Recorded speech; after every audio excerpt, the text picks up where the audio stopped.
Mesdames, Messieurs, membres de la diaspora haïtienne, avant tout, je voudrais vous dire merci.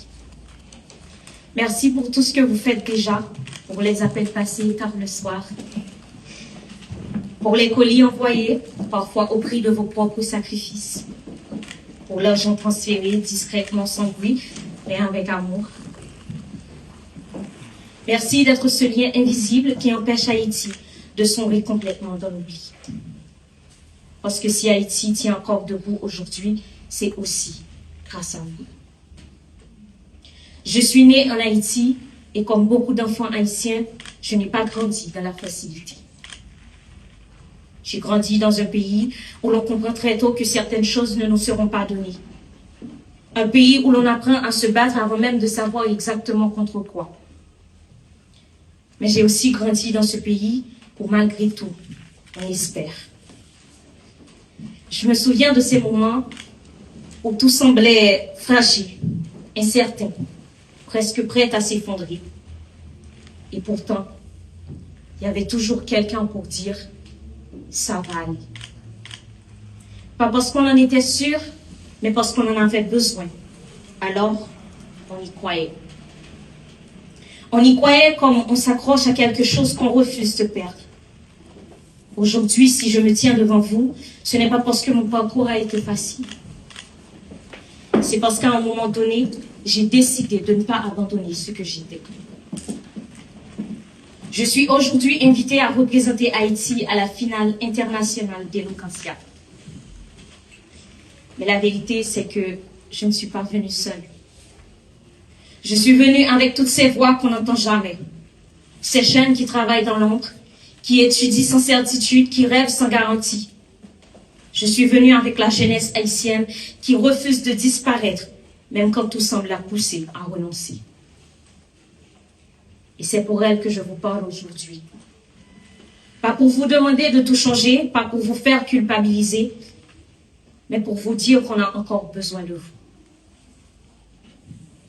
Oui, vous faites déjà beaucoup. Mais Haïti a besoin de plus que de survivre. Elle a besoin de respirer, de se relever, de se reconstruire autrement. Et ça, elle ne pourra pas le faire sans vous. Pas seulement avec de l'argent, mais avec votre présence, votre regard, votre transmission, avec ce que vous êtes devenu. Parce que vous êtes la preuve vivante qu'un avenir est possible. Parfois,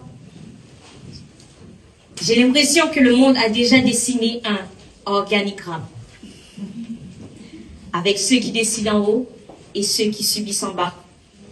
Mais Haïti ne peut pas rester coincé dans cet organigramme, et sa jeunesse encore moins.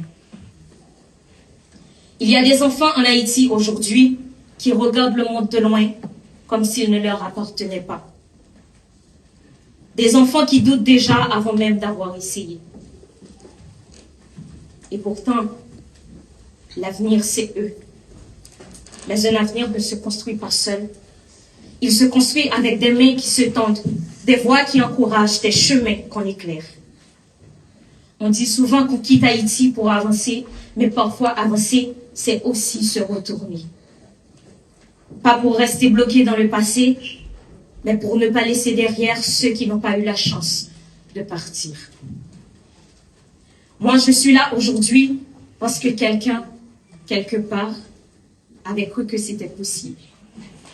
Pour les intimes Haïti, Jarmel.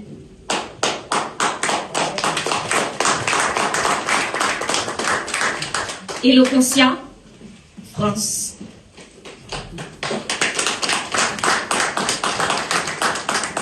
Je suis aussi là aujourd'hui parce que malgré tout ce que j'ai vu, tout ce que j'ai traversé, j'ai refusé de croire que mon histoire était déjà écrite.